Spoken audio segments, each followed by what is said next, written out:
저는 부산보호관찰소에 근무하는 부산보호관찰소라고도 하고요. 부산준법지원센터라고도 하거든요. 이중칭을 쓰는데 정성섭 책임관이라고 합니다. 그래서 저희들은 범죄를 저지른 사람들을 시설에 가두지 않고 그죠? 사회생활을 하면서 사회 처리하는 모든 건 저희들이 한다고 보시면 됩니다. 그리고 저희 부산보호관찰소는 부산권의 사회 처리 준수기관이라고 생각하시면 되고요. 부산 시내 관할은 부산 시내 7개구를 저희들이 관할하고 있습니다. 그래서 하는 게 다른 기관에 없는데 우리 기관에 하는 게 지금 경찰청하고 식약청하고 관련해서 보호관찰소하고 해서 사법치료 재활 그런 프로그램을 운영하고 있거든요.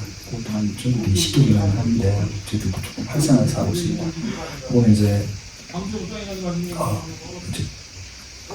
범죄는 범죄를 경찰에서 경찰관이나 수사기관에서 범죄를 하고 검사가 기소를 한다고 했지 않습니까? 검사가 기소를 하기 전에 아사람 같은 경우에는 관점에 따라서 치료가 필요한 분들도 있거든요. 그래서 이렇게 식약청이라는데 검사하는 거하고 이 사람이 치료가 필요하다고 싶으면 식약청하고 검찰하고 저희 보호관찰소하고 해서 이분이 그 검사가 재활치료 조건부로 기소를 해주는데 기소를 하지 않고 위로시켜주는 겁니다. 위로시켜주면은 저희가 그 소리를 받아서 이분이 치료를 잘 맞는지 재활을 잘하는지 이런 걸 확인해서 다시 결과를 보고해서 보관찰하면서 그걸 같이 하는 거죠. 그래서 이게 아까 처음에 이야기했듯이 나사범을 조금 더 치료와 상담과 재활과 중독이라는 게 그냥 겁을 주고 하지 말한다고 되는 건 아니니까 엄격하게 우리가 검사도 하고 치료 방법도 하지만 전문가들의 힘을 좀 빌려서 재활이나 이런 데 좀 포커스를 맞춰서 하는 그런 걸 하고 보시면 됩니다. 저희가 일반적인 사람들에 대한 법교육을 학교도 했었어요. 학교도 했었고 그게 두명 법제방 정책국에서도 하는 부서가 있고요. 근데 보호관찰소에서 직접적으로 지금은 일반인들이 대상으로 하는 경우에는 제가 지금 소문할 때 학교 이럴 때 가서 애들 상대로 학교도 일정 기간 법교육을 해야 되거든요. 그래서 고등학교 날에 내가 1시간, 2시간 강의 법교육을 한 적은 있었고요. 그때 좀 저희 기관에서 법교육들을 좀 한 적이 있었습니다. 보호관찰 범죄국 안에서. 그래서 일반 학교나 신청을 받아가지고 학교에서도 약간 이런 것들이 문제가 되니까 법교육을 했는데 지금은 이렇게 의뢰가 들어오면 하는지 모르겠는데 그 정도고 저희들 고객에 대한 그런 범죄 그 사람들이 재범을 하지 않게끔 예방하거나 이런 데 포커스가 맞춰 있는 기관이기 때문에 그렇고요. 스테드하고 기본적으로 국민 간식 그다음에 조금 어릴 때부터 이런 법과목 국인수 정도의 조금 중요한 과목이라고 생각하고 그냥 기본적인 배워나갈 수 있는 체득할 수 있는 그런 것들이 조금 되면 좋겠다라는 생각을 그렇게 되면 지금보다 조금 더 좋은 나라가 되지 않을까. 우리가 시스템 구조가 어떠냐면 저자발찌 대상자를 관리하는 과가 있고요. 범죄 예방과라고 하고 그 다음에 이 사람들이 훼손이나 이렇게 하면 준수상 위반인데 다른 보호관찰 대상자는 준수상을 잘 지켜야 되거든요. 그걸 저희들이 감독하는데 일반적인 보호관찰 준수상은 위반하게 되면 저희가 실효성 확보를 위해서 그 사람을 부인하고 이렇게 집행 취소 신청한다든지 이렇게 해서 제재를 한다면 저자발찌 관련해서는 이 사람이 훼손이나 준수상 위반하면 이게 또 하나의 범죄예요. 이 자체가 범죄가 되는 거죠. 이게 전자방조 이것도 전자장치 등에 관한 법률을 보면 전자장치를 훼손하거나 준수상 위반하면은 징역이나 벌금을 준다 이렇게 돼 있어요. 그래서 이거를 예전에는 경찰에 우리가 했던 것들을 우리가 신속하게 우리 자체에서 그게 신속수사팀이라는 팀이 있어요. 그래서 일단은 훼손 당하면은 1차적으로 관제센터에서 보호관찰소에서 훼손됐으니까 알까 이런 신호가 끊어지면 경보가 뜨거든요. 경보 위반을 해요. 중앙관제센터에서 이 사람 훼손 경보 듣습니다. 그러면은 범죄 예방팀하고 신속발전해서 상이 돼서 바로 알아가지고 바로 위치로 가겠죠, 그죠? 훼손된 위치로. 그리고 그들이 신고를 합니다. 경찰 입장으로 중대한 일이니까. 그렇게 시작되고요. 훼손된 장소에, 관찰소에 이제 수사본부를 만들고, 이제 소나님하고 계란님하고 이제 이렇게 해서 수사본부를 만들어서 이 친구를 잡아야 될 거 아닙니까? 신수사팀이 이제 중심으로 현장에서 출동하고, 그 다음에 이 사람 동선을 확인하기 위해서 CCTV를 확인하고, 있는 형태의 이제 수사, 이 사람 추적하기 위한 형태들을 다 합니다. 그리고 이제 항상 경찰하고 공조해서 그렇게 하고요. 이 사람은 지문수배 같은 걸 내리기 위해서 이제 검찰에 영장을 청구하고 순서를 이런 식으로 이제 경찰하고 비슷한 그런 역할을 하고, 그 다음에 이제 CCTV, 가족관계지 방문해가지고, 또 자기 아니면 공개 수사로 전환해서 면접하고 이런 식으로 대처하고.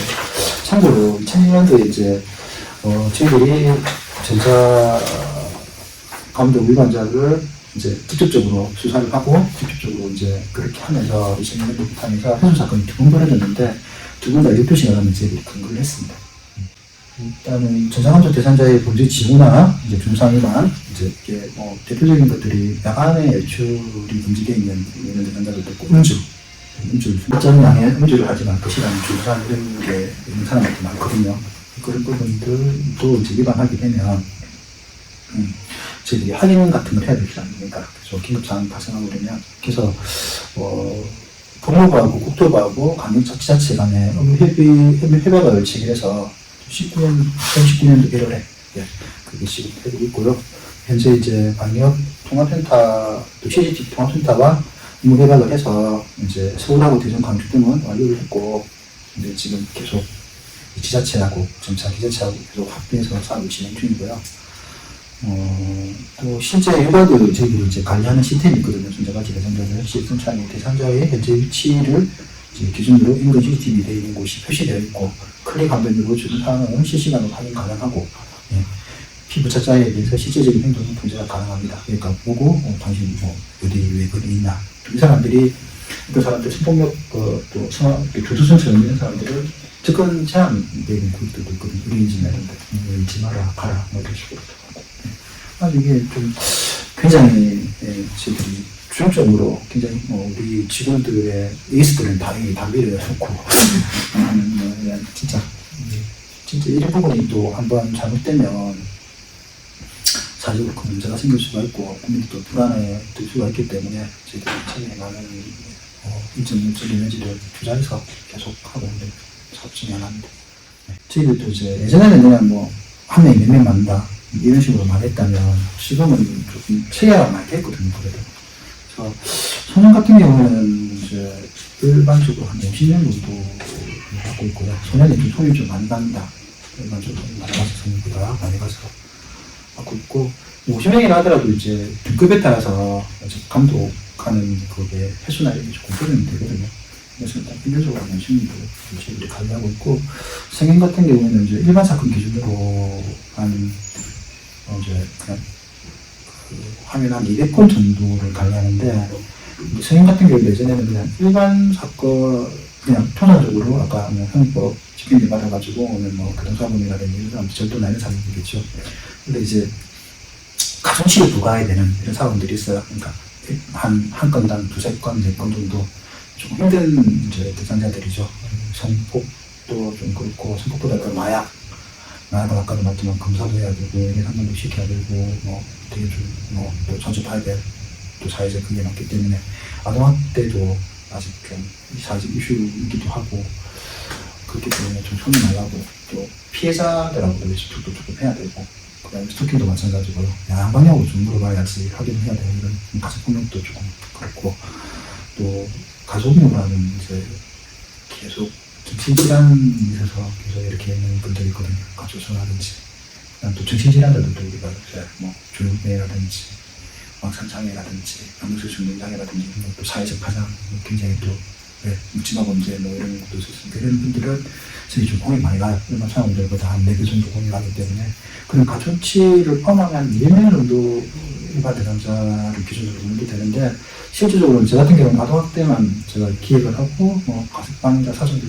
하고, 다른 쪽 일을 좀 하면서 아동학대 대상자를 한 4-50명 정도 하거든요. 아동학대는 손이 좀 많이 가서, 그리고 아동학대는 저희가 이제 집중 관리하는 게 제일 이렇게 높게 한 달에 한 2번 정도 면담하고 수시로 전화하고 이렇게 해야 될 대상자인데 그렇게 하면 조금 저기 많은 노력을 하는 대상자라고 보시는데 고등학교 같은 경우는 집중 대상자가 비율이 한 80%, 70~80% 돼.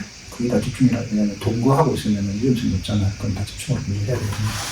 그래서 조금 그런 작게 맞지만 좀 그렇게 힘들 수도 있고, 그 다음에 저자발찌 같은 경우도 이제 보면 여기는 뭐 작게 맞는 거는 조도성 같은 경우는 몇 명이 붙어 있고 그냥 조도성 같은 경우는 그렇게 하지 않습니까?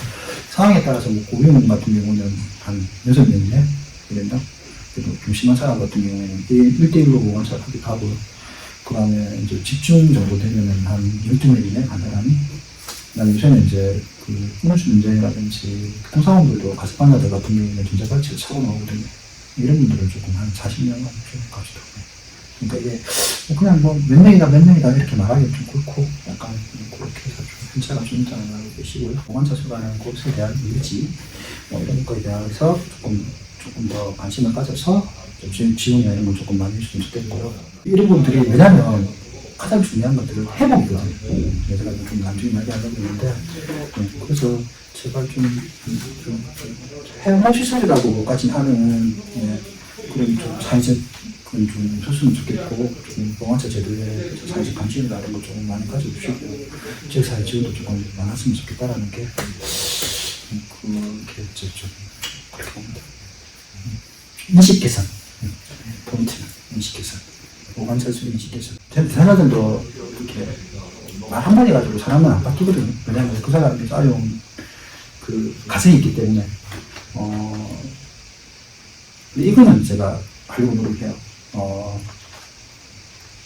이 사람이 온 길의 방향을 이렇게 1%만 틀어주고 1%만 생각을 항상 하거든요. 많은 거 따라지지 않아요. 제가 뭐 한 거 따라하면 뭐 신이겠죠, 그죠?